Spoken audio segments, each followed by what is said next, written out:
participants. Thank you. I see that we have 40 participants on the call. We appreciate it if everybody makes sure that we stay on mute. And we'll leave probably at the end for some questions and answers as well. And with that, I thank you all for joining and wishing you a great few hours with our guest speaker. Thank you very much.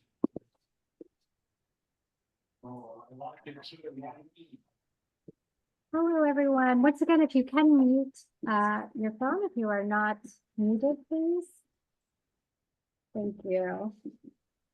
Namaste. I'm Anisha Durve, based here in Miami, Florida, and I'm very happy to introduce Dr. Ramkumar today.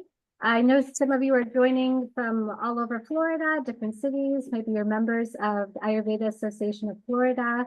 If you're not a member, please consider joining us and being a member as we try to grow Ayurveda within our state.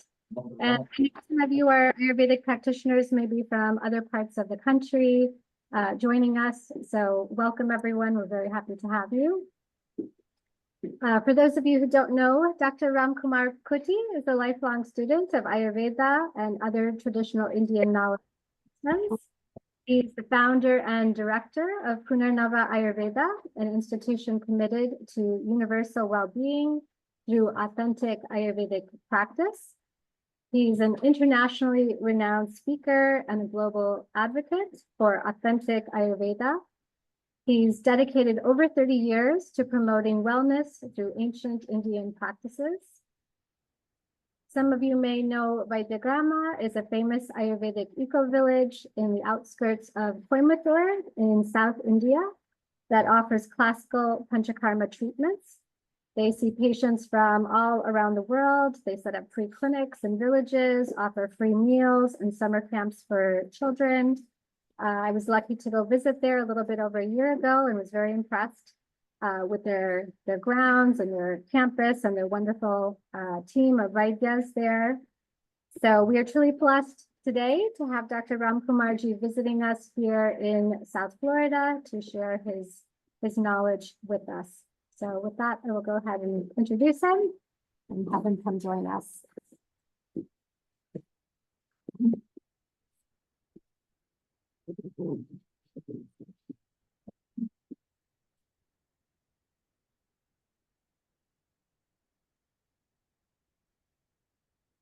Thank you. Namaste to everybody. I do see some familiar faces and many unfamiliar names. So firstly, thank you to Anisha ji and the Ayurveda Association of Florida for having me here. Before I begin, I need to ask Anisha ji to tell me why she chose this topic.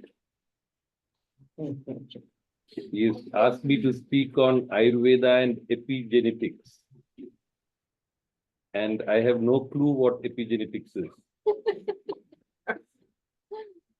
So we will request her to tell me what I am supposed to speak about, and then we will start the session. Please. So I chose this topic because I think Ayurveda and epigenetics really represents the best of old and new, and Eastern and Western medicine, as epigenetics is becoming more popular and the Western medical world is talking about it. There's very similar understanding that's already existed in Ayurveda for centuries, So but that was the reason I picked that topic. But, can you tell me what epigenetics is? So I think epigenetics is the science of understanding, if you want to.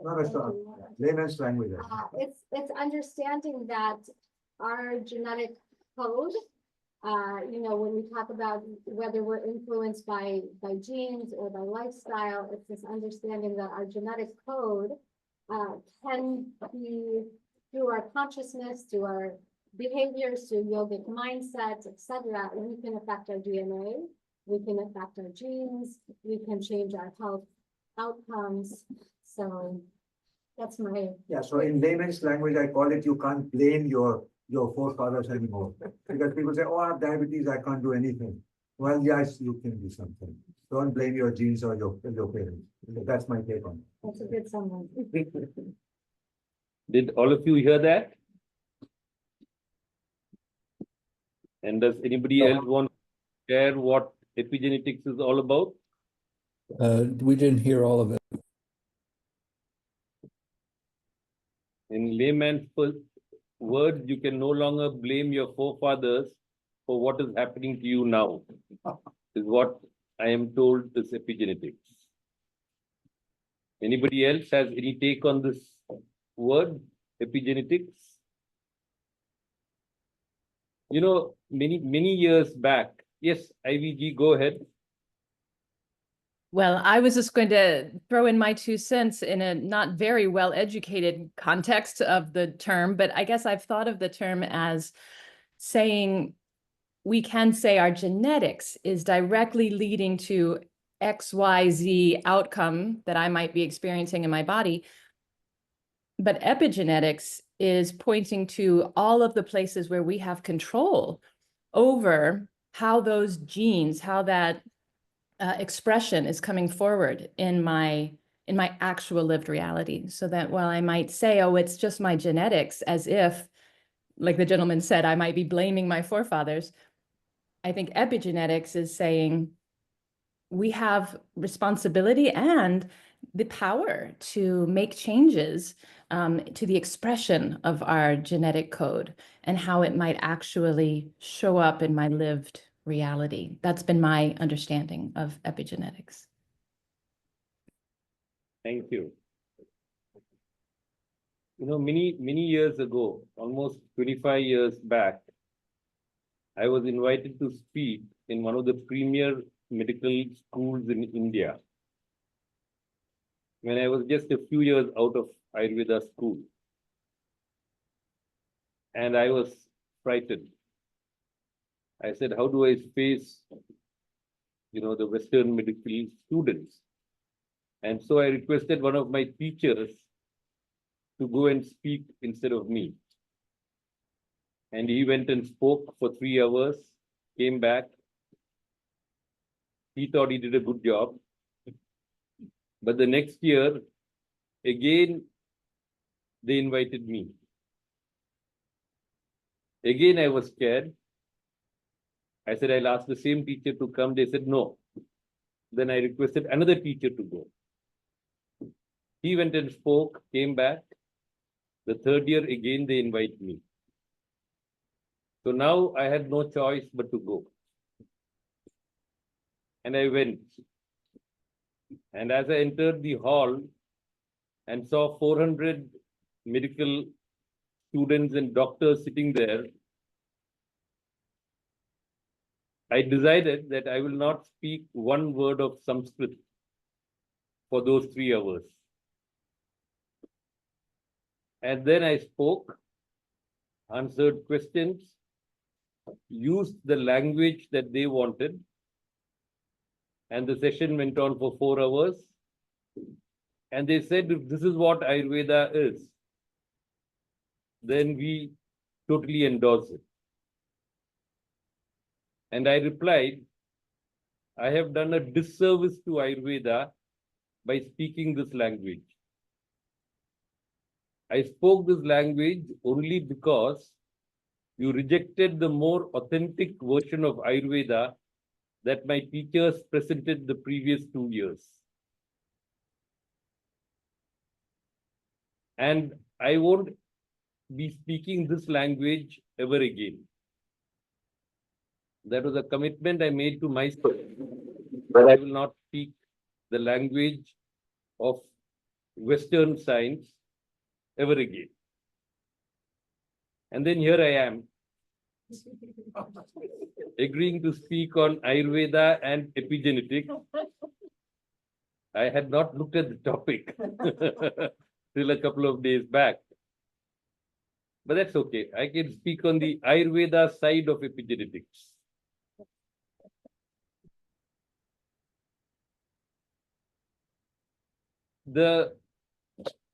Before we go into that, I think it's so important to recollect, to remember how the Ayurveda knowledge system came into being vis-a-vis the Western medical knowledge system. Our text, or the Charaka Samhita, whom all of you are familiar with, Charaka very clearly tells us, Rajastamobhyam nirmukta tapo jnana balena cha yesham trikalam amalam jnanam avyahatam sada apta shishta vibuddha ste tesham vakyam asamshyam satyam vakshyanti te kasmad asatyam nirajastama. Very beautifully he describes the process of clearing the mind of the impurities, the rajas and the tamas, through tapas and jnana. Tapas is intense effort, and jnana, knowledge or wisdom. So through intense effort and wisdom, as the mind becomes clear of the impurities and is filled completely with sattva, in that state of mind, the teacher saw this knowledge of Ayurveda, this knowledge of nature, which is true for all time. Very confidently, the teacher says, Trikalam Amalam, free of impurities for the past, the present, and the future. It is a knowledge without blemish. And the teacher goes on to emphasize, Charaka says, Tesham Vakyam Asamshyam. Their words are without doubt. There's no reason to doubt these words, considering that they came in the sattvic state of mind.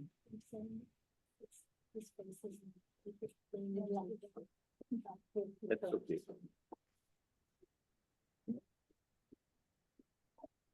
You want me to be enlightened, though I am not.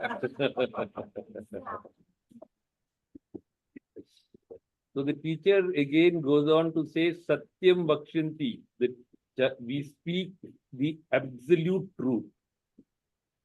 How can we speak a lie when there is no rajas and tamas in the mind? A very clear description of the state of mind in which this knowledge was seen and documented. And the key word is Trikalam Amalam, free of impurities for the past, the present, and the future, which means the principles of Ayurveda will never change. They remain true for all time. The application, the practices can change based on location, based on season, based on time. That's all fine. But the principles will never change. And the teacher goes on to give another verse to further reiterate it, saying, Idam agama siddhatval pratyaksha phaladarshanath mantravat samprayuktavyam dachana. This knowledge, time tested. The volume is okay. Somebody speaking. The volume is okay. I can hear it. Is it loud? Bill's iPhone, could you mute?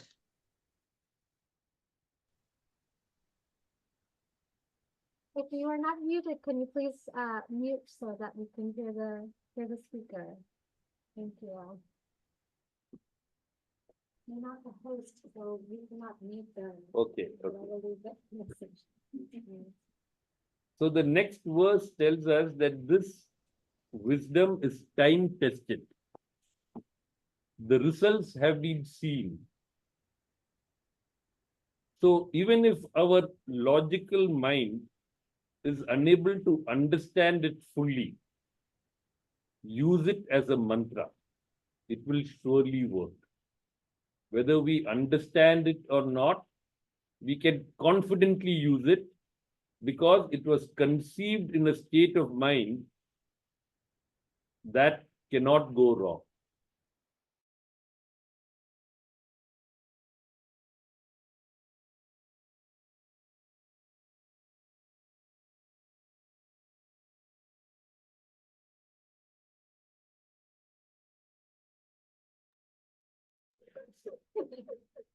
Okay, we want everyone muted except for Ramkumar. Okay. Is there some sign in this that I'm not meant to be speaking? You know, we have this Sanskrit word called nimittas. We look for signs in everything that happens. So that is the way the Ayurveda system was seen. I use the word seen because we don't use the word invented or discovered for any knowledge system that comes from the Vedas. You know, when the mantras are called mantra drashtas, the rishis saw the mantras. They did not create, they are not called mantra kartas. So there's no invention or discovery there. And then we have the contemporary science, the current Western medicine model, which I don't believe can say these words so authoritatively. Trikalam amalam, free of impurities for the past, the present, and the future. Because the theories of Western medicine have consistently been worked upon, improved, upgraded, updated. And that is believed to be a criteria for growth and development. That the theories need to be changed every few years. So there's a vast difference between the way these two systems view man and nature. Extremely different.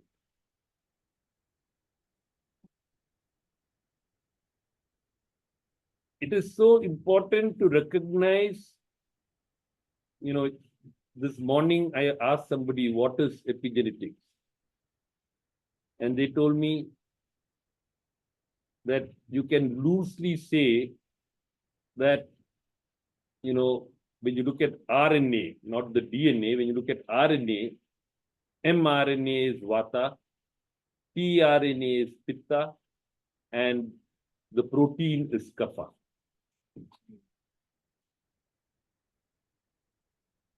And I was wondering, 30 years back, somebody else said, acetylcholine is Vata, bile is Pitta, and phlegm is Kapha.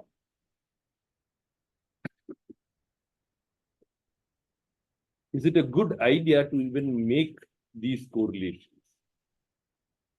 Is it a good idea to even try to create a bridge between two knowledge systems that have such diametrically opposite approaches to understanding man and nature? Isn't it better that each system uses its own language and its own principles to explain these concepts? And yes, if anybody is able to see some kind of correlation, that is fine. But as an Ayurveda student, if I try to understand all of Ayurveda through a different lens, I may perhaps not be able to get this knowledge in its entirety.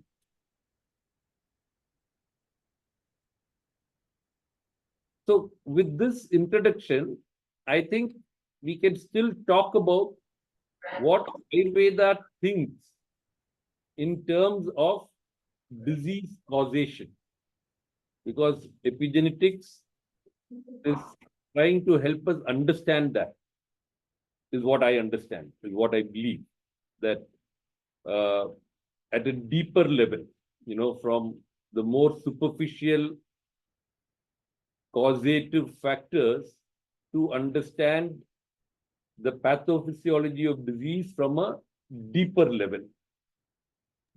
What we call samprapti is what is being described from a different perspective. Now, if we go back to the original causative factors in Ayurveda, we can talk about diet and lifestyle and mind and stress and environment. All of these, everybody knows. We all talk about it.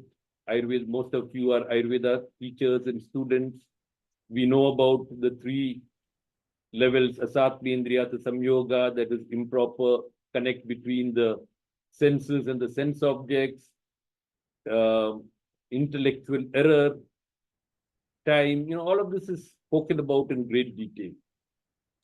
But if we go back further into the philosophy of Ayurveda as told in the Charaka Samhita, he will give us 3 root causes for all disease. He will say, Moha, Ichcha, Dvesha, Karma, Mula, Pravritti. Moha as in ignorance, Ichcha as in desire, and Dvesha as in aversion. Ignorance, desire, and aversion leads us to act, leads us into the space of the vrittis. Everybody in the yoga world knows vrittis. Vrittis are the, how do you translate vritti in English? Mental activity.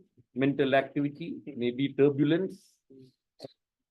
So ignorance, desire, and aversion lead us into activity. It's not just mental activity, activity. Because that mental activity leads the body also to act. That is called pravritti. And what we want to achieve is a state of nivritti. Be devoid of the vrittis. Be devoid of the activity, the turbulence, so that the waves are no longer there and the ocean, that is the mind, is calm. So these are the 3 primary factors: ignorance, desire, and aversion. And they set in motion a cycle of multiple factors. The first being ahankara. Ahankara as in ego. The sense of I do.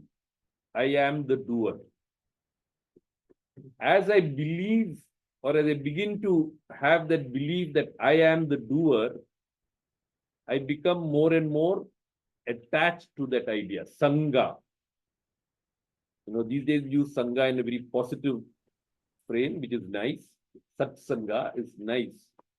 But sangha, where I'm attached to my senses, where I'm attached to my ego, is not the best sangha. And that is the sangha that most of us move into. Attachment to everything that is not necessary. So this ego is moving me away from the Atma. So I have Ahankara and I have Atma.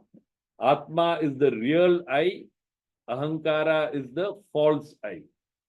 So instead of functioning from the space of the real I start functioning from the space of the false I, leading to attachment.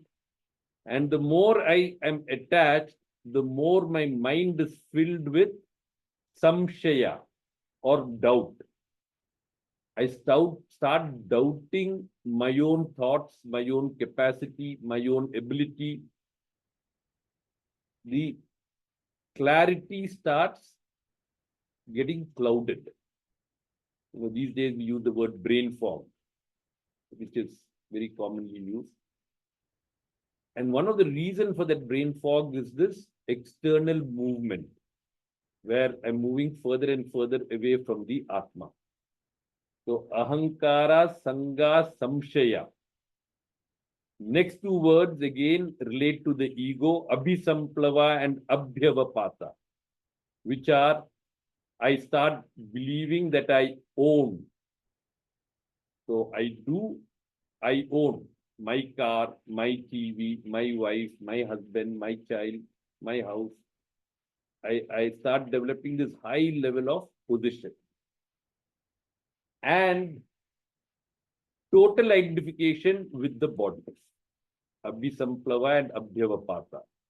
Now there is no understanding of the Atma at all. No understanding of, I'm asked to confirm my speaking language.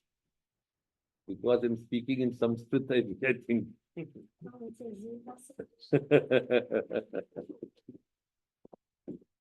Because I'm using the Sanskrit words.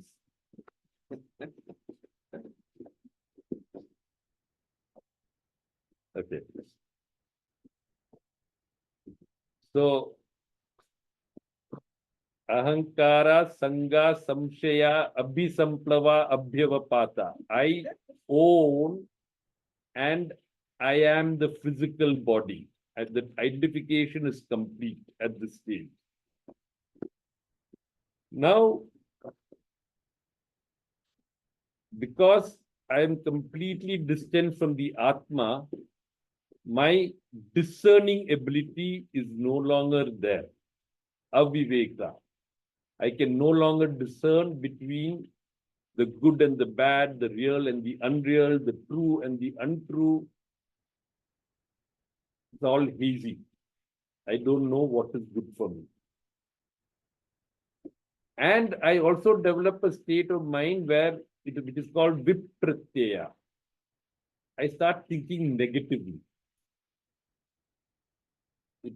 I see the negative side first before I see anything positive. Finally, when I'm confronted with a situation, because I am in this cycle, I start choosing the wrong solution. Anupaya. Upai, everybody knows, Upai is a solution. Anupai is a not an inappropriate solution. I have a fever. Instead of taking rest, I say, no, I have a commitment to go to a party with a friend. I go for the party. Inappropriate behavior, inappropriate action. And to go to the party, I pop a pill. This cycle is what I remain in. Because of ignorance, desire, and aversion, my ego gets activated. I am in an attached mode with my senses and sense objects, filled with doubt, thinking negatively, unable to discern, consequently selecting the wrong solution. I keep doing this again and again and again and again. And as I stay in this loop, for those of you who are familiar with the Mahabharata, this loop is called the Chakravyuha. In the battlefield,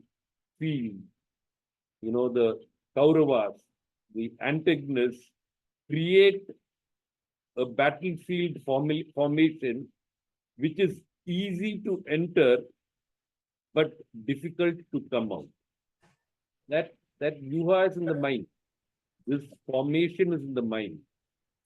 We all create this formation in our mind, which we enter easily. And then the loop closes around us and we are not able to come out of it easily. And that leads us into doing everything that is not right for us.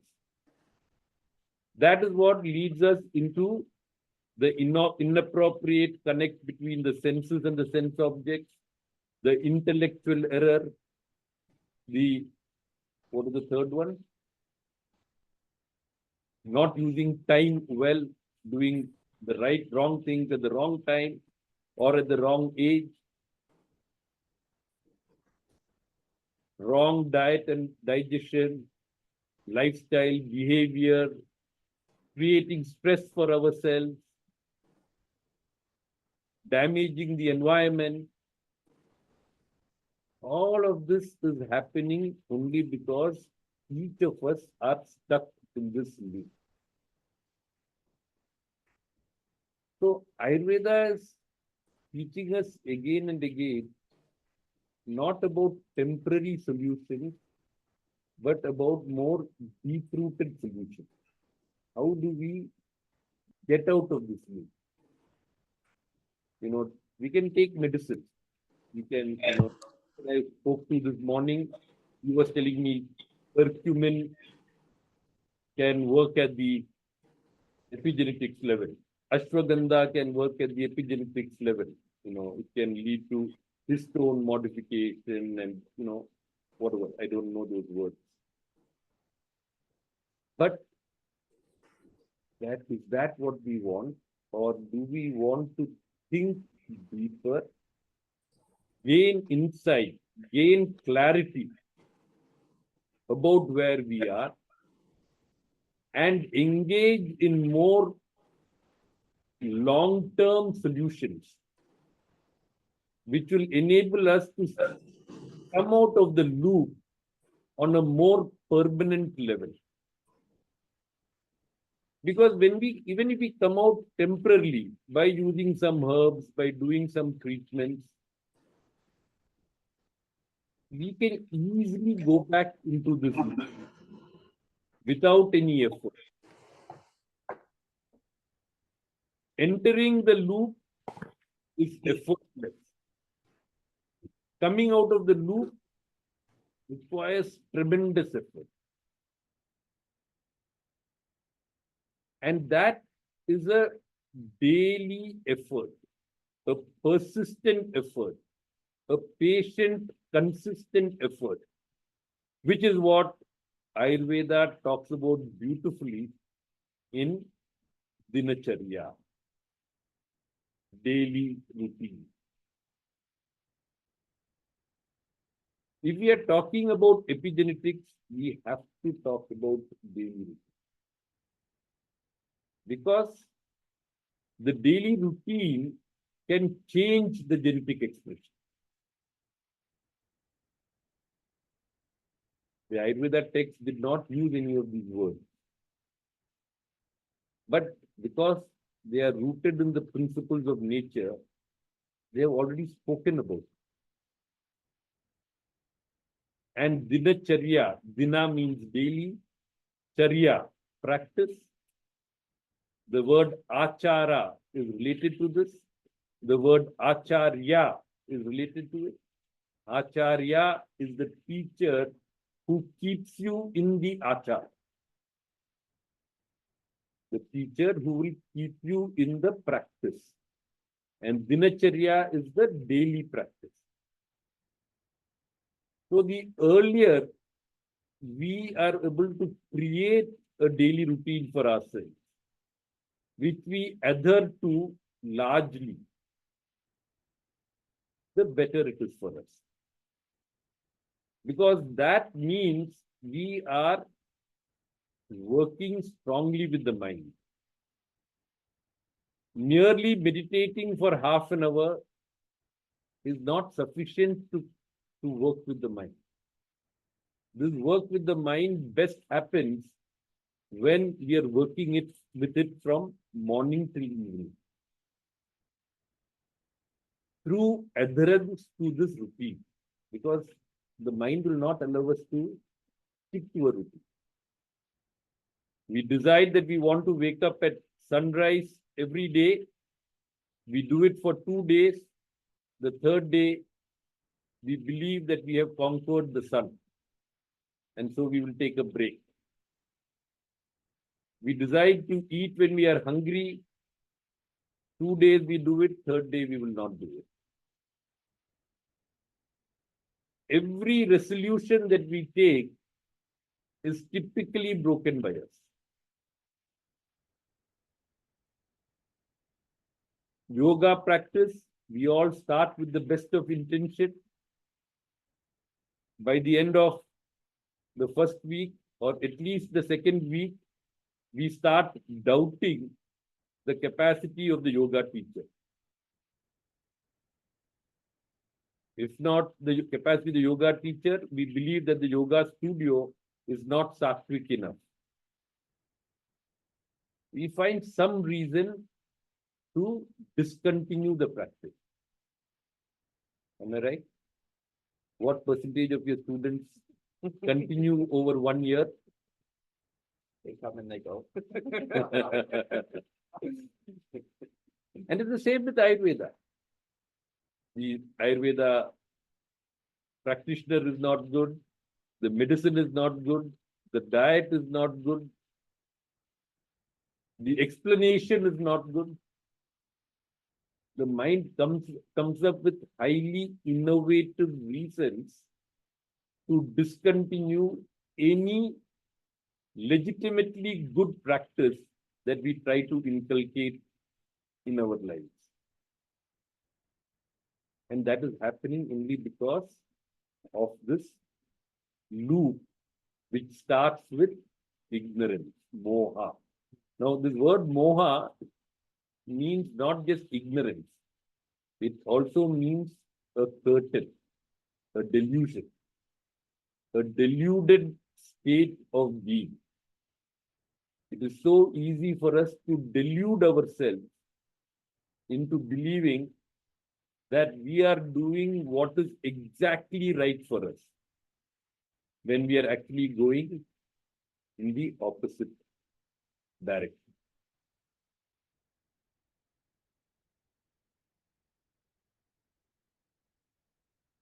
When we talk about this loop that we all get stuck in, we also need to briefly talk about sattva, rajas, and tamas, the three states of the mind. We are all familiar with them. Tamas pulls us down. It is effortless. To rise into sattva requires a lot of effort. It requires daily, diligent practice to rise into sattva. The moment we give up our practices, we fall into tamas. Even when we continue our practices, without our knowledge, the practice can become tamasic. Obsessive practice. I'm sure that many of us have experienced it, where we become obsessive about our practice. It is no longer serving us, it is actually again put us deeper into the loop. A practice is sattvic when we are being lightened by that practice every day. We are looking forward to the practice, not because I have to do it, but because I can feel the energy in the practice. Typically, that happens only when we have regular guidance. Very few of us can stick to a practice without external support. We need some kind of guidance, practitioner, teacher, friend, family member, somebody whom we can trust and who will hold our hands. In the Bhakti Marga, there are two kinds of Bhakti. One is called the Markata Bhakti and the other is called Marjara.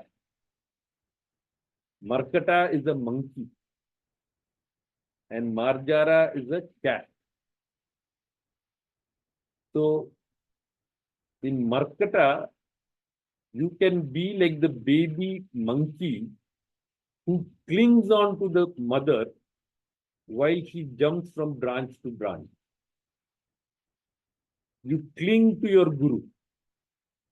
Don't let go of your teacher. Don't let go of the one who is guiding you. No matter whether you understand fully or believe in that teacher fully. Once you accept somebody as a teacher, cling on to that teacher. As the teacher moves, he or she will take you along with her. The second is called Marjara, which is even a higher form of bhakti, where you just surrender. Like a cat, the baby kitten, the mother takes her in the mouth, takes the baby in the mouth, and goes along. In Markata, you are clinging. In Marjara, you are surrendering. Either of the two are extremely helpful if I want to stick to a practice which will help me to get out of this loop that I am stuck in, which will enable me to engage in the right diet, the right lifestyle, minimize the stress in my life, and do that which is most appropriate at a given moment in the interest of myself as well as in the interest of all around me. I need proper guidance for that. That is when I will ensure that this genetic expression works in my favor. Otherwise, it will not work in my favor, and it can lead to health issues, not just for me, but perhaps even for succeeding generations.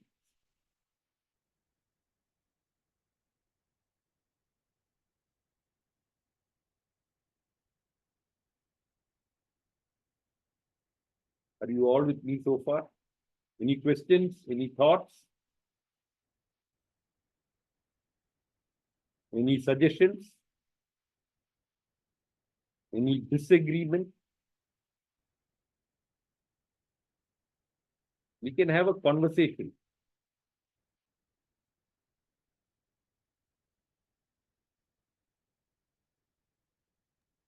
Hi, Dr. Gene. Go ahead. Thank you. I know you're in Florida, but it looks like you're in the Alps. So here's a question for you. A couple of questions, actually. That was very helpful and thorough. You mentioned about the battle plan mentioned in the Mahabharata. Does that extend to other formations that are actually analogous with how the mind works or how the mind is used? Or is it just that one formation that you mentioned? There are many battlefield formations. Right, From right, exactly. the days of the Kurukshetra war, Yeah, if I remember right, around 12 formations are used. yeah, And, we can actually see this war in our own mind there you go. Yeah, between the two sides. And depending on the formation that one side takes, yeah, the other side ideally should take an opposing formation right, in order to ensure that one is not trapped. yeah, So there are, different, there is the Garuda Vyuha, there is the Suchi Mukha Vyuha. There are, I believe, 12 such formations. And for every formation other than the Chakra Vyuha, the cyclical formation, yeah, every other formation, there is an opposing formation that is available. yeah, The uniqueness of the Chakra Vyuha is that there is no remedy oh, uh-huh, that is easily available. There is a remedy, but that is the most difficult. That is why you will see in the Mahabharata, there are hardly 4 or 5 warriors who knew how to come out of the Chakravyuha. Yeah. Hmm. Okay, thank Whereas you. every other battlefield formation, multiple warriors knew how to come out of it. Yeah. They're easier to penetrate and easier to come out of. But this particular formation is the most difficult. So I was asking if these formations have, in that sense, have psychological significance. And I'll look into them also myself because I'll get some ideas, I'm sure. But I just thought that given that it's the Kurukshetra and it's the major battle, it would seem to me that this would be a perfect opportunity to talk about psychological kind of warfare, if you will, and how. If you look at those formations in greater detail, Yeah. you then start looking at the 16 states of the mind. Oh, okay. Okay, there you go. The 6 states of Sattva, the 6 states of Rajas, and the 3 states of Tamas, Very and good. how they are deployed in the different formations. Yeah, very, very good. Topic. Okay. Okay, well, no, that'll be very helpful for me. Thank you. I have other questions, but I'll let other people ask and I'll come back. Thank you. Christina Ortez has a question, if I'm pronouncing your name right, Ortiz? Hi. Go ahead. Yes, Christina Ortiz, thank you. So my question is about the Marjara Bhakti. So with the Markata Bhakti is the monkey clinging. So this idea of like cultivating a devotion to practice is kind of what I'm getting from this. So, you know, if I stay with my teacher and they're going to go ahead and I'm going to go along with them, versus the Marjara, you mentioned the word surrender. So what does that look like in a practice or in a student-teacher relationship? What does that look like? So in Markata, you are clinging to the teacher. Wherever the teacher goes, you force the teacher to take you along with her. In Marjara, you are just surrendering to the teacher. The teacher decides when to take you, where to take you, how to take you. You are not doing anything. You see the difference. In Markata, you are doing. In Marjara, you are being.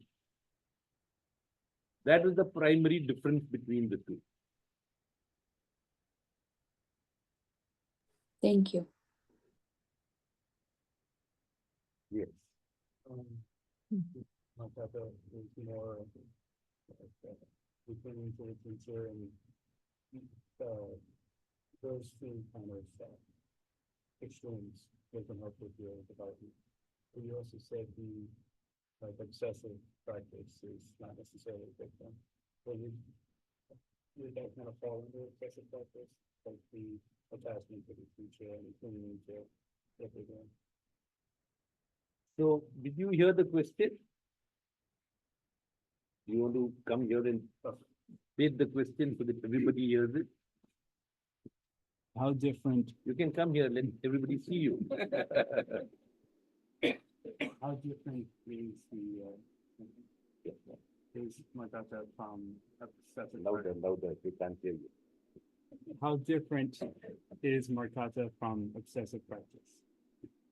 How different is the Markata Bhakti Marga from obsessive practice? Because I had said earlier that a practice can become obsessive. Now, in here I'm talking about you have identified your teacher. And then you are clinging to the teacher where you are doing what the teacher says. In obsessive practice, you are bringing your own mind into the arena. In Markata and Marjara, you are not bringing your own mind into it. When the mind comes in, the chances to become obsessive is higher. It's not every time, but the chances are higher.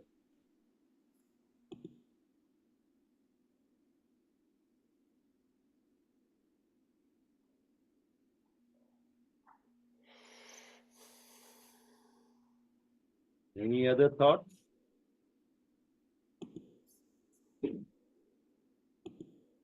Yes.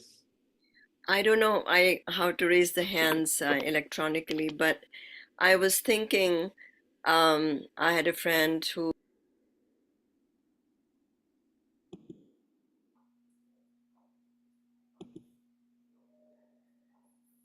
Mira, you became muted. Can no longer hear you.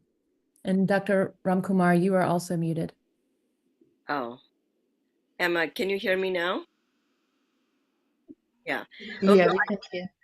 Yeah, I was just thinking about a friend who's obsessively into meditation and would get headaches when she did not do her meditation at a certain time, and we were all had to change our schedule and do everything, to make sure that she gets her time to meditate at the right time. So I was wondering if that is sort of obsessive quality there, because I always thought that meditation should free you. It should not, chain you to the practice like that. Uh, does that make sense? Yes, I would tend to agree with that. Ideally, the more I'm engaged in practices, the more free I become, the more light I become, the more pliable I become. But again, the caution is that there is a very thin line between the sattva state of mind and the tamas state of mind. Mm. And the tamas state of mind can delude me into believing that I have become very flexible, and consequently I don't engage in my meditation at all. This is the danger with the tamas state of mind, that it can delude me into believing that I'm already free, that I'm already a saint. I don't need to do anything. This is why, again, I emphasize on the need for somebody to show you the mirror. For most of us, it is difficult to be a witness. The Bhagavad Gita will talk about the Sakshi Bhava. Be a witness. But for most of us, it is difficult to be a witness to what is happening within us, since we are stuck in that loop. And that is why we need somebody external. Right, we still have to go to Whole Foods on the way.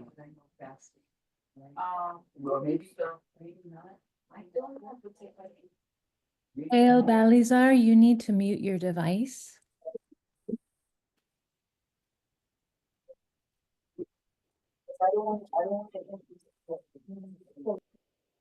Could we all mute our devices, please, if you're not speaking? Thank you. So when you are, when a person is obsessive about their practice, to the extent that it starts interfering with the lives of the people around them, it is almost certainly a practice by a person who is stuck in the loop. My practices should not hurt others, should not interfere with the lives of the others. A highly evolved soul, their practices will not even be seen or known to others. They will create the time after they engage with the rest of society. But till then, this is why we need somebody to guide us.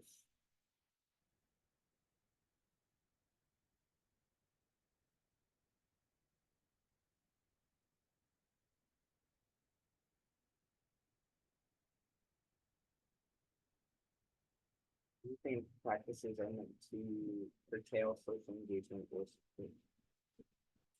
Yes, I can. Yes. I asked if practices are meant to curtail social engagement or support social engagement.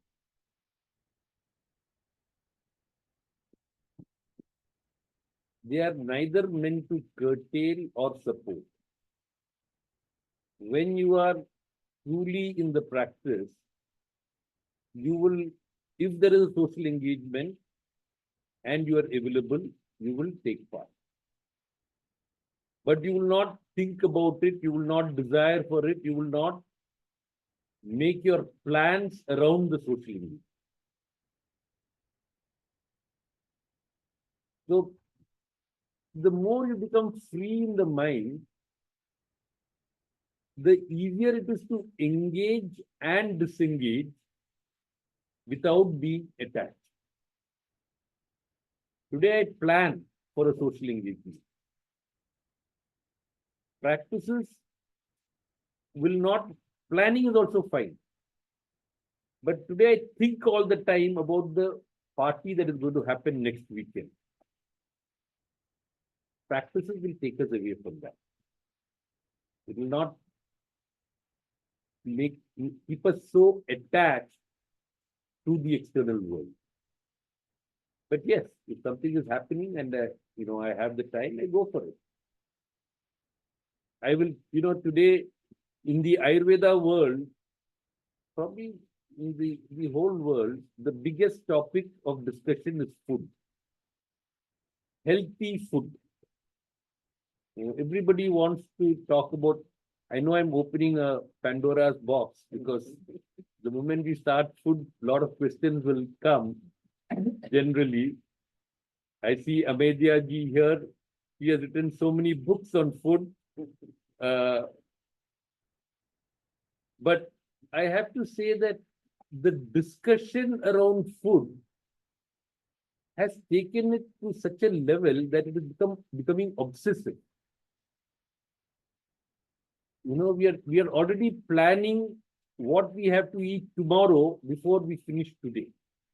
We are planning for the entire week. The food, the recipes, the drinks. We're constantly thinking about food. Whereas, if we just eat food that is available to us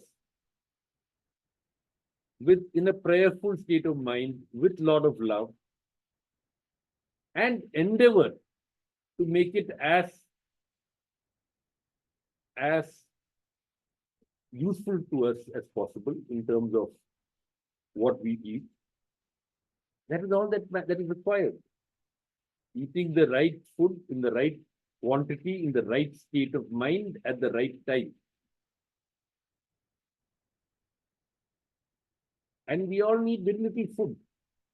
These days I often quote the Bhikshuka Upanishad. There's a text, a scripture called the Bhikshuka Upanishad, having just 4 verses, which talks about, somebody in the sattvic state can manage with 4 mouthfuls of food in a day. That is all that is required. And there are different categories. There's in the sattvic state, you have the Kutty, the Bahudaka, Hamsa, Paramahamsa.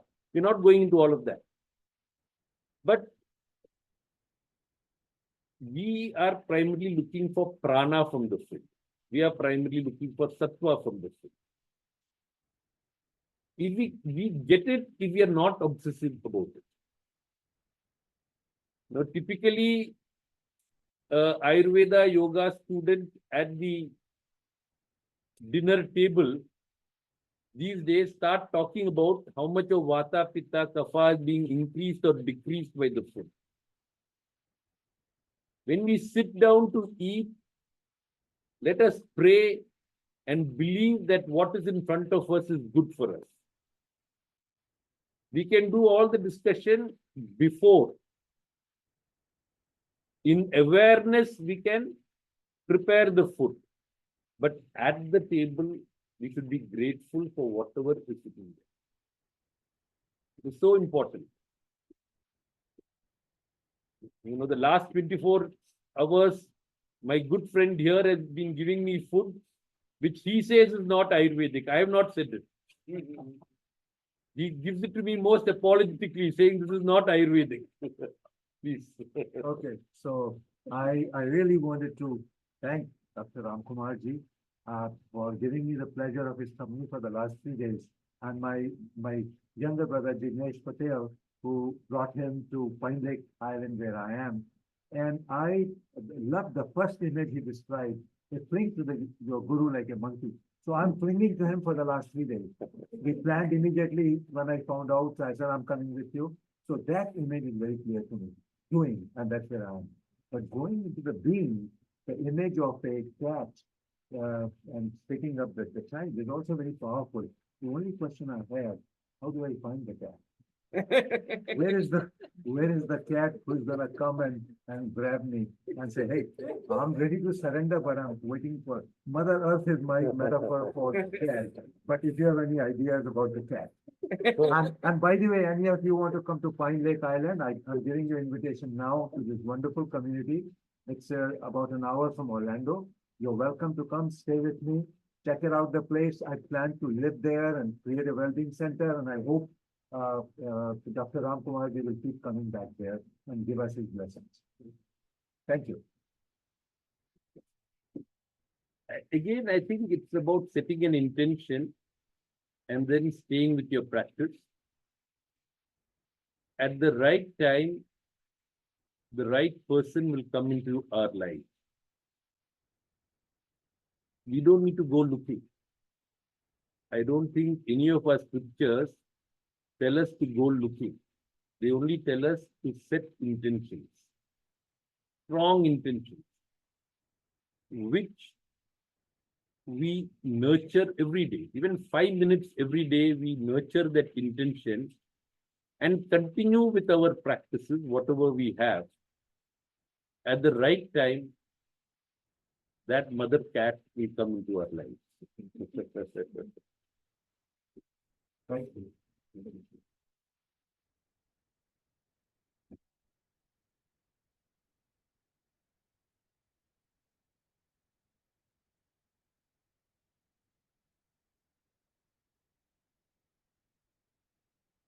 So no more questions. We move forward.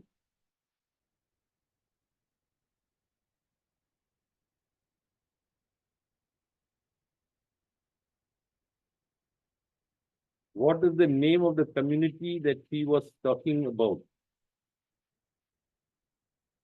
Community of well-being.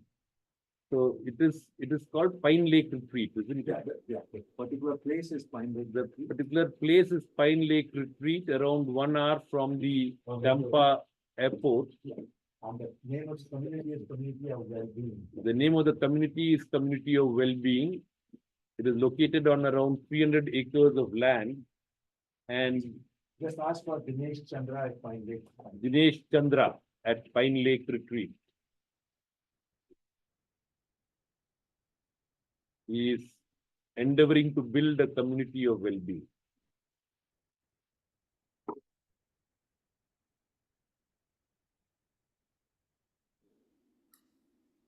So, yeah, sure. Go ahead. So when the finding of the cat was talked about, I am a beneficiary of More. Yoga, more. So I was at Vaidyarama for about 4 weeks in August. I used to take 125 units of insulin a day. And I was planning to go somewhere else for the treatment, and I couldn't get in. And fortunately, it just happened where I met somebody that recommended Vaidyarama. I wasn't meant to meeting that person either. We didn't plan to meet that person. All of a sudden, was the same place where I was. We knew each other, and I asked him, and he said Vaidyarama. So I was 245 pounds, and after I left Vaidyarama in September, in August, late August, I was at about 220. And now I'm at 210, 212. And and along the way, listening to and talking to people, the cats have come. I mean, this is whoever meant to be in my life to help along, it has come without planning. When I left here in August, in June, I didn't plan anything, and it just kept on happening. So if we just have a surrender, if we surrender, it happens. But the intentions has to be intense and right.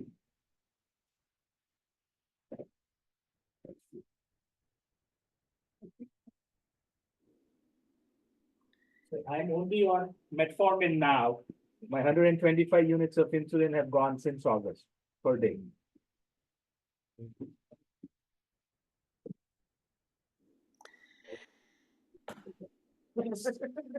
Arjuna, I think you had a question again. Thank you. Dr. G, when you spoke, you were talking about the mind veering out of ignorance goes toward negativity. And if I understood you correctly. And I was curious about this because there's been a growing body of Western scientific evidence about something called the negativity bias, that somehow we're programmed for negativity. But it would seem to me, so I'm wondering if you know about that. And also, it just seems to me that I wonder if these studies about negativity bias, they're bypassing the essential aspect of ignorance that would lead to to more negativity. I'm putting a few things together here, but I was curious when you talked about the mind. I don't remember your exact words, but veering toward negativity. I believe that Western science is still discovering, still exploring, and that is why I started with that ignorance, desire, and aversion. Right, right.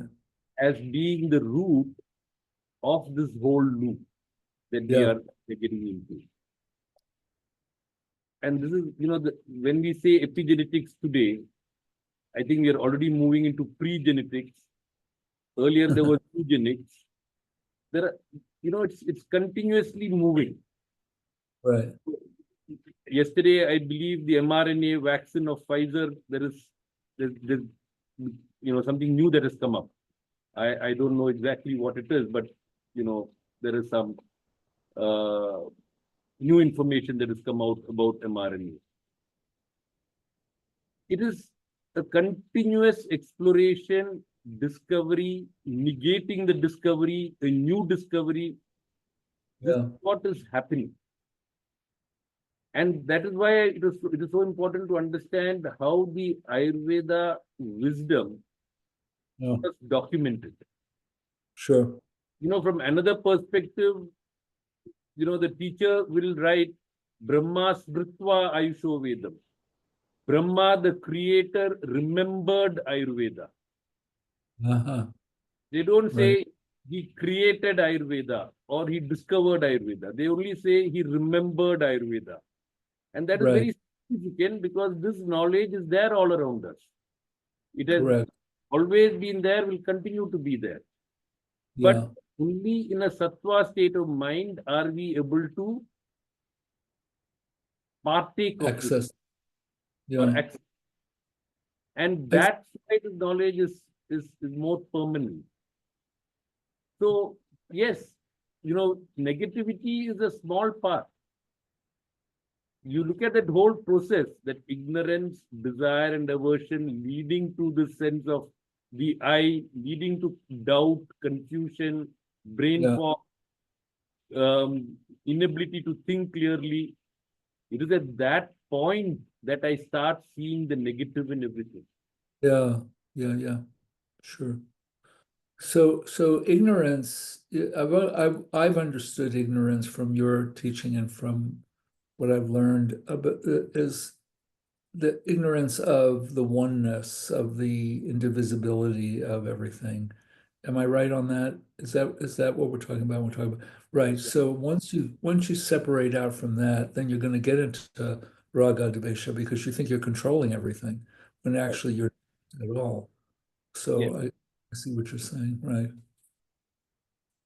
No, that is why even if you go into the first verse of the Ashtanga Sangram of Vagbata, Vagbata is a great teacher. The very first verse, he starts with Krishna Dirgham Asaddi Kalpashirasam Tadveshajan Chatpanam Kama Krodha Visham Vitarka Dashanam Raga Prachandekshanam Mohasyam Swasharira Kotarashayam Hittoragam Darunam Prajna Mantra Balena Yat Shabitavan Buddhaya Tasme Namah. I was testing my memory. It is not so bad. But he refers to the mind as a snake that lives in every crevice in the body. Uh-huh. That is the way he's not talking about a mind that is here or here. Right. Sharira Kotarashayam Chittoragam Dharunam. It is there in every crevice of the body. Sure. And every part of the snake, the hood, the eyes, the fangs, are, representative of desire, of anger, of lust, of greed. And he says that the only solution for this, the Vaidya who uses prajna and mantra, these are the two solutions given for the mind. Prajna, we all know, prajna is the intellect, the wisdom, the knowledge. And mantra, again we all know, the part of the mantra that we should remember is the repetitive practice. Right. Mantra works for us only when there is repetitive practice. Otherwise, we don't know a mantra, and we can say, I know the mantras. But the mantra starts working for me only when I use it, when I chant it. Sure. And earlier I told you that Vagbata himself in another context says, use this knowledge as a mantra, which means apply it, practice it daily, regularly. That is when one can take control of that snake, the mind. And that is when I start eating right, doing right, exercising right, sleeping right. Everything starts working for me when I'm in control of that snake. Yeah. Thank you. That's so helpful about the snake being in every cell of the body. That's really not just the cell. I think conventionally we tend to. It's so important to. Crevice. Pardon me. Right. Yeah. Because we somehow get it confused that the mind is somehow up here, when it's really all of us. Thank you. We have a question, Dr. Pratibha. Yep. Oops. Thank you, Kifi. Namaste, Ramkumar ji. Delighted to see you and hear you. I've heard a lot about you. So really grateful that I'm able to attend this session. And I was very happy to hear you talk about the art of being versus the art of doing, because I talk about that myself a lot. So art of being is so important. And in relation to that, my question was, and I would love to hear your thoughts and comments, is what are your thoughts about societal genes that have gone corrupt at a societal level? And what can we do about the societal epigenetics? Would love to hear your comments about that. Thank you. What is societal epigenetics first? Meaning to say, if we transport the concept of epigenetics from a single human being, because a human being in today's world and era, especially in the West, are being sucked into the societal gene, pool. Whatever contaminations and corruptions we are seeing at a societal level, like everybody's running, but where are they running? What for? Nobody knows, but everybody's running. and everybody wants to be somebody else. They're not in their swa-astha. So aswastha is coming more because swastha concept is not there. So this societal level of imbalance that we are seeing, because the individuals are trying very hard, but it is like a vacuum that is continuing to suck in the individuals on a continued basis. So can we think about a societal level of balancing as well? I would love to hear your thoughts about that. Sure. Thank you, Pratibhaji. First, I would say I am not being sucked into anything. I am fully responsible for what is happening to me. Because it is my karma that has put me in this position, wherever I am. In whichever family I am born, in whichever society or community I am a part of, it is totally my karma that has brought me there. So, when we talk about the society, or the individual, we are talking about karma, samskara, and vasana. 3 words that are used in our scriptures. Karma is, I think all of us know, our actions. Every action that we do has an impact or an effect. The effect can be in this life or in a future life. And that the cumulative karmas stored as tendencies are called samskaras, and the outcome of the samskaras are called vasanas. There are various descriptions of these words, but I think it's important to remember that our karmas are what lead us to where we are, to which mother we are born, to which father we are born, the kula or the lineage in which we are born, and the society that we are, or the community that we are born into. So, every individual's karma is contributing to the societal karma. There is an individual karma, there is a family karma, there is a lineage karma, there is a community karma, and there is a nation karma, and finally a global karma.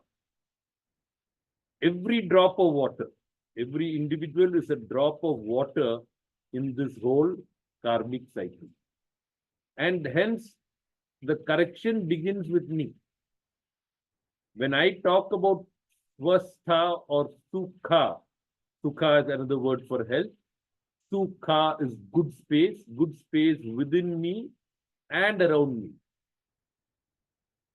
I have to start by creating it from within me.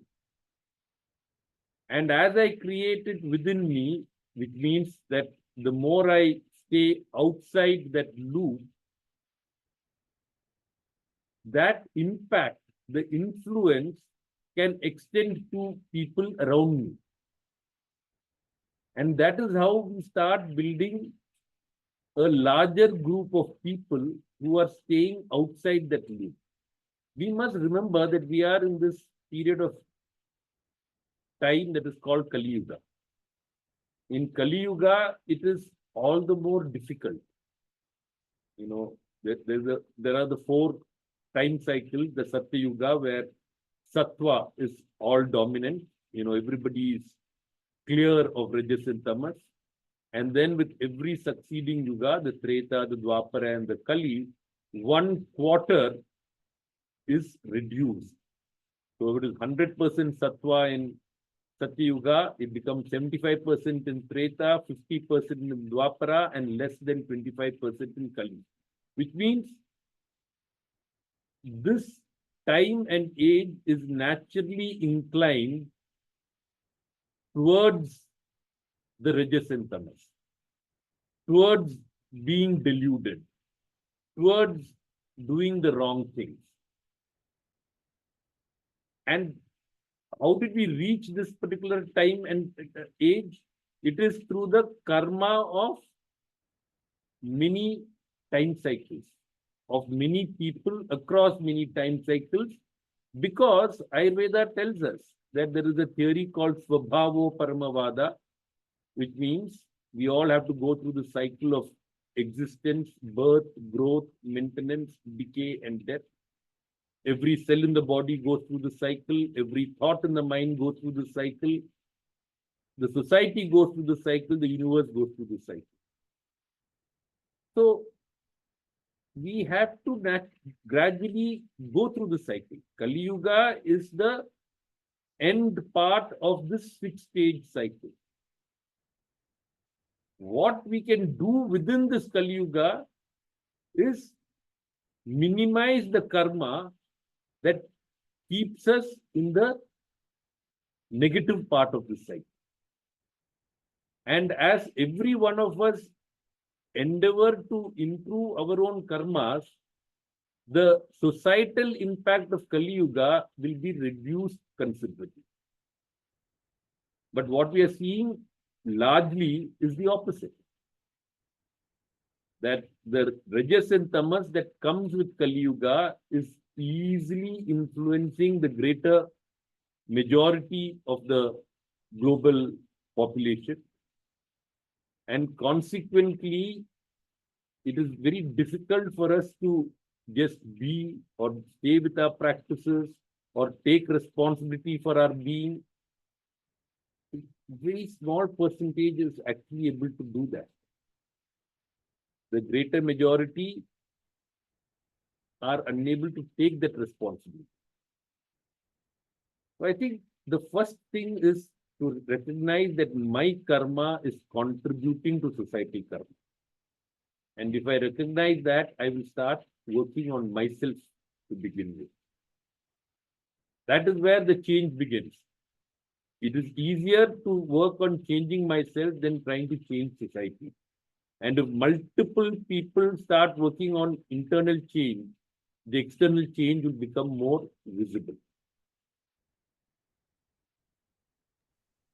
Thank you. I was just, the reason I asked the question was because as Vaidyas, our dharma is to go beyond our own karmas and see what we can do for a population level of people as well as individuals. So I was just talking about the Vaidya Dharma side of things. I mean, I'm fully aware this is Kali Yuga, so it's an uphill task. But if we can do some kind of satsangas or sanghas, on a population level, we are bringing in a different energy of or doing some sattva bhaja, redirecting people who are directed in a certain way to redirect them towards being, not just doing. That's what I was alluding to, but thank you for your answer. I agree totally. I agree completely that every one of us need to contribute significantly to building awareness.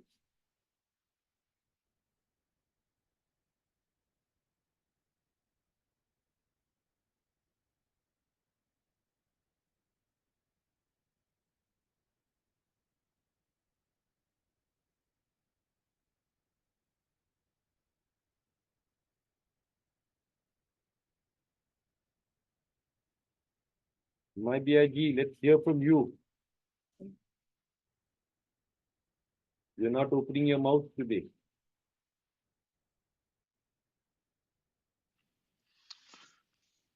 Ramkumar, you're talking about me? Oh, Amedia. She's just unmuted herself. So, I feel very glad to be here. And I feel very glad that all of us together are contributing in our own actions to a positive outcome in this moment. And so I'm just in gladness. Thank you.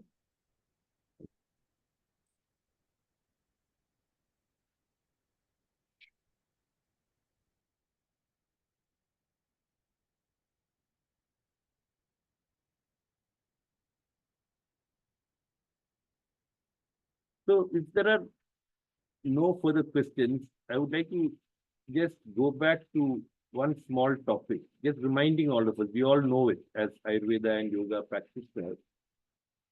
The definition of health by Sushruta. So we talked about Charaka, we talked about Vagbata. Sushruta gives a very comprehensive definition of health, which all of us have heard of. You know, the most common words, Samadosha, Samadhisya, Samadhatu, Malakriya, Prasanna, Atma, Indriya, Manas, Swastha, Ityabhijiyate. A very beautiful definition, in which the first line is all about physical well-being, the dosha, dhatus, and malas, which is again easy. We go to the second line, we will talk about Prasanna, Atma, Indriya, and Mana. Prasanna Atma. Now, Prasanna is generally translated as a happy state or a contented state. I like to visualize this word Prasanna as radiance, radiating happiness, radiating contentment. It is a radiance. And so the Atma is the I. So functioning from the Atma. You know, we began the sessions talking about how most of us are functioning from the Ahankar or the ego most of the time. Now, when we talk about health, Prasanna Atma is so important that I have to actually be functioning from the self. Only if I function from the Atma can the Atma be Prasanna. Prasanna Indriya. Indriya are the senses. The Indriyas have to be Prasanna, clear, where the Indriyas are not being attached to the senses or to the sense objects. When they are attached to the sense objects, then we are talking more about, you know, being external. When will they be less attached to the sense objects? When the Atma is Prasanna, the Indriyas or the senses are more connected with the Atma, and the external environment is not drawing the Indriyas in the direction of the external environment. You know, in this modern day, when we are constantly being tempted, the external environment is all about temptation. Ideally, the less the temptation in the external environment, a little easier it is for all of us to be better connected with the Atma. So, Prasanna Atma, Prasanna Indriya, and then we have the Prasanna Mana, a clear state of mind, absolute clarity of thought. When the mind is thinking clearly, we all know that the body will respond better. Only when all three are radiating clarity, happiness, contentment, that is when we can truly experience Swasthiti, Swastha, as Pratibhaji said. Swastha, we want to be established in ourselves. Today, most of us are totally external, totally in a distracted space of being. So it's while we work with the body, which I'm sure that most of us are doing most of the time, it's good to pay a little bit of attention to Prasanna Atma, Prasanna Mana, and Prasanna Indriya. That will enable us or give us greater chances of not getting trapped in that chakra vyuha, in that cycle, that vicious cycle that I spoke about earlier. So I think it's a good definition of health to remember. Physical well-being, spiritual well-being, emotional well-being, relationship well-being, environmental well-being. All of these are covered in this definition of health.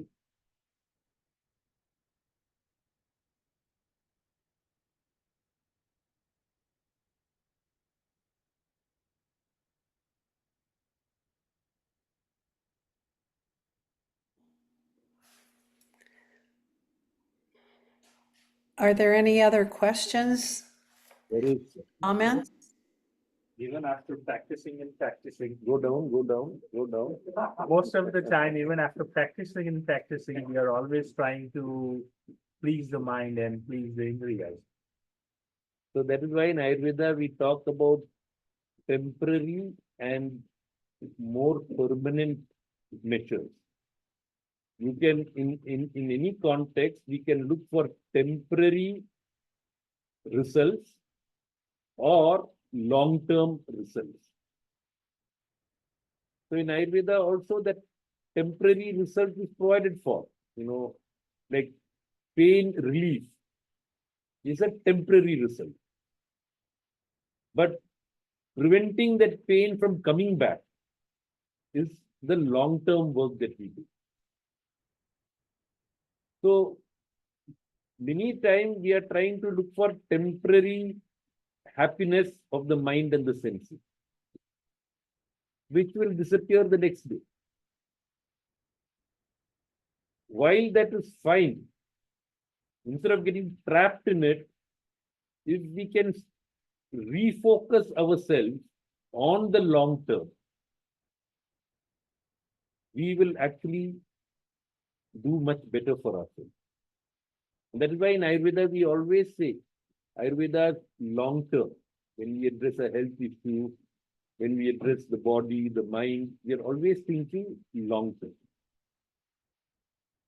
That is why almost every Ayurveda treatment will end with the Rasayana treatment. And the best Rasayana, the best rejuvenative medicine is called the Achara Rasayana. Achara is practice, again. Code of conduct. If you look at the Rasayana chapter, while we have Chawnaprash, while we have Amla, we have so many other herbs as rejuvenation medicine. The best rejuvenation medicine is the Achara Rasayana, the daily practice. If you lead a life where, there's a code of conduct, following the yamas and niyamas of yoga. The yamas and niyamas of yoga are what is referred to as the Achara Rasayana in Ayurveda. That will enable you to have more long-term benefits. I see a raised hand. Yes, from Katie. Katie, please go ahead. Hi, good evening. I just have a question, and if you cannot answer it, that's perfectly okay, but I'm hoping that you can. Can you say a little bit about, this is a little unrelated to Ayurveda, can you say a little bit about Bodhidharma, if you can? I am not a student of Bodhidharma, so I would not be able to answer that question. Okay, then. If there's anybody else in the group who could shed some light, I would be happy to hear about it. I can give a layman's Sure, please. So I attended Vipassana just last month in California. You need that chair? Yeah. You need to sit No, on no, this chair? no, no. This is good. In my No. I'm keeping that in mind. So I can print it. Okay. So in Vipassana, and I've been meditating for a long time, but in Vipassana, what I realized that Buddha, and like a lot of people say, he was the scientist, because science is something which is replicable. And I think 2,500 years later, those of you who are familiar with Vipassana, and many of you have done it here, what I found that it was a lot easier for me what Buddha experienced under that Bodhi tree. You could really replicate, not to the degree we did, but you can see that when they talk about your sensations. So it's easier for me to observe my sensations, because when I was observing my thoughts and my emotions, I was finding it difficult, and I've been meditating for more than 30 years. But this observing my sensations, body sensations, I found a lot easier.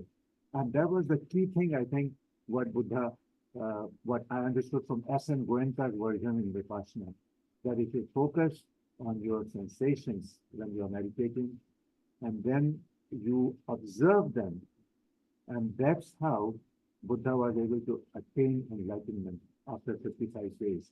So from a layman's point of view, if you can simply pay attention to your sensations, and it becomes a habit that you pay attention. I've noticed that I'm paying much more attention now to my sensations than I did before, and I'm finding it much better. So those of you, this is my layman's version of Buddha's Vipassana meditation. Thank you. Thank you. Amadea, go ahead. Just to add to that, from a Dharma point of view, healing happens in the present moment. So whenever we can be in the present, the healing is going to be enhanced. Thank you.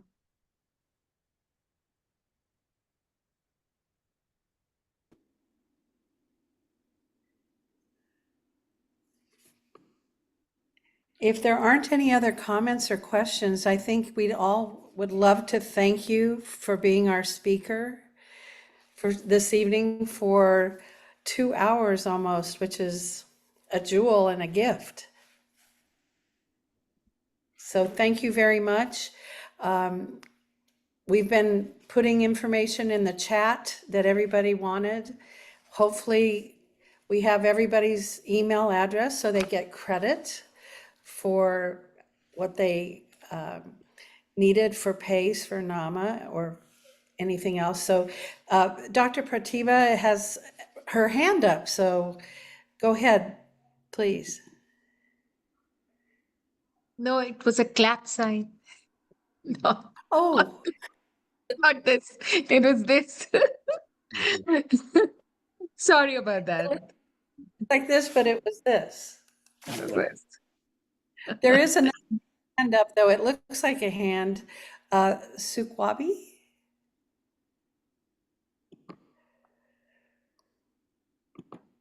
If you can unmute. Yes, namaste. This is a clarifying question to Katie. Did I hear you ask Bodhidharma? As I understand, the monk from South India who went to China, or did you mean something else?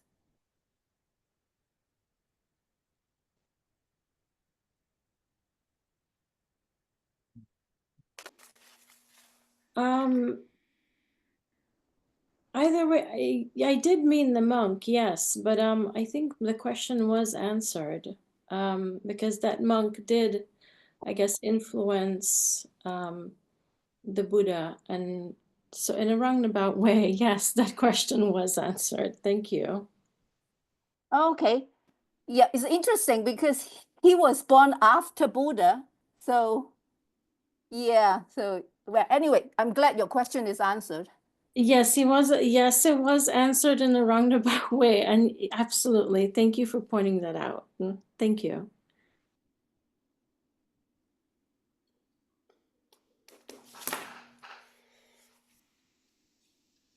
Sorry, my camera is down. I just wanted to say, add something to Katie's question. My name is Ravi Hirakatur. Yes, Bodhidharma was the person who went to China. It's also called Daruma in Zen Buddhism. The barbarian with a beard had a significant impact on Buddhism in China and then subsequently in Japan. What I wanted to just chip in a little bit is about Buddha Dharma, which is teachings of Buddha. And then the gentleman who talked about Vipassana. Yes, Vipassana is, and then Amadea talked about being in the present moment. Vipassana can be done in many different ways. One is the body sensation. Another vehicle is breath. That's why they call it Anapana sati. And it can extend to anything that we do in life, doing it in a mindful way, walking, washing dishes. That's my favorite thing to do, is to do it in a mindful way, that I'm present for the washing, focusing on all the sensations on my hands, and water and the soap and the dishes. And so it is not only a sitting practice, it's a way of life. And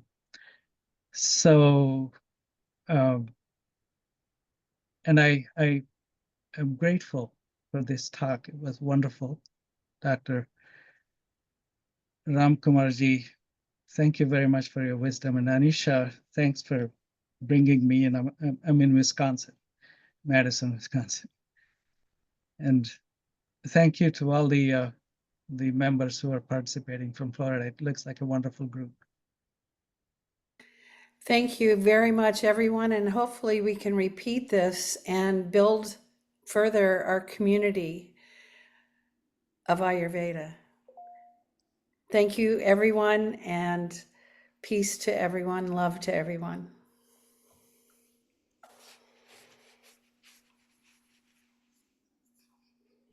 Yeah, thank you. Thank you. Thank you. Namaste. Namaste, everyone. Thank you. Thank you. Namaste. Thank you very much, sir, for the information. Thank you. Yes, I hope you can come and speak to us again somehow, or let us know how we can hear more of you, because it was really wonderful. Thank you.